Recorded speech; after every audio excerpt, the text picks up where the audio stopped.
తెలంగాణ రాష్ట్రంలో 8 పార్లమెంటు స్థానాలను భారతీయ జనతా పార్టీ గెలుచుకున్నది. నరేంద్ర మోడీ గారిని ప్రధానమంత్రి చేయాలని చెప్పి ఉద్దేశంతో తెలంగాణ రాష్ట్ర ప్రజలు భారతీయ జనతా పార్టీని గెలిపించడం జరిగింది. దాన్ని పూర్తిగా కార్యకర్తల కష్టార్జితం. ఒకవైపు మోడీ గారి హవా, మరోవైపు కార్యకర్తలు కష్టపడ్డ తీరు.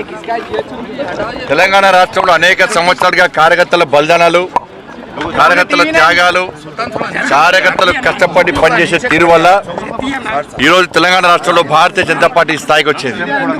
కాబట్టి ఇంత కష్టపడి గెలిపించినటువంటి నా కార్యకర్తలకు సెల్యూట్ చేస్తున్నా.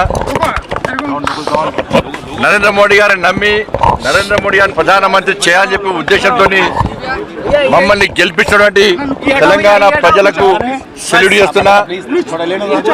నన్ను గెలిపించిన కరీంనగర్ పార్లమెంటు నియోజకవర్గ కార్యకర్తలకు ప్రజలకు కూడా సెల్యూట్ చేస్తున్నా. ముఖ్యంగా ఈ తెలంగాణ రాష్ట్రంలో ఈ వాతావరణం రావడానికి కారణము ఆ తల్లి భాగ్యలక్ష్మి అమ్మవారి.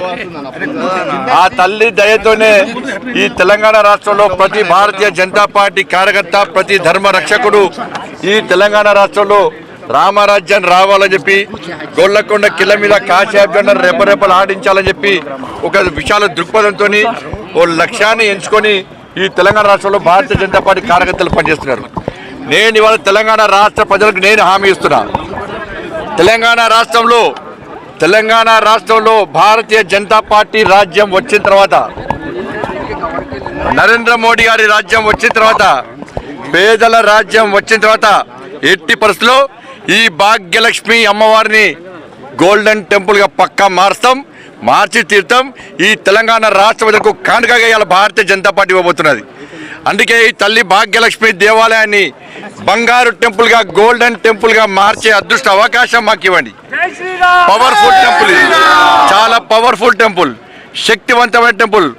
ప్రతి హిందూ, ప్రతి తెలంగాణ వాది ఇలా రండి, ఆ తల్లి భాగ్యలక్ష్మి అమ్మవారిని దర్శించుకోండి. ఆ అమ్మవారి కరుణ కటాక్షలతోనే ఈరోజు మేము ఈ స్థాయికి వచ్చినాం. కాబట్టి భారతీయ జనతా పార్టీ మీద నమ్మకంతో నరేంద్ర మోడీ గారిని ప్రధానమంత్రి చేయాలని చెప్పి ఆలోచన వచ్చారు. ప్రజలకు అండగా ఉంటాం. అభివృద్ధి విషయంలో కానీ, తెలంగాణ రాష్ట్రంలో కార్యకర్తలను కాపాడుకున్న విషయంలో కానీ, ప్రజలను కాపాడుకున్న విషయంలో ఎట్టి పరిస్థితుల్లో అందరం కలిసిమెలిసి మీ ముందుకు వస్తామని చెప్పి ఈ సందర్భంగా తెలియజేస్తూ భారత్ మాతాకి జై, జై శ్రీరామ్.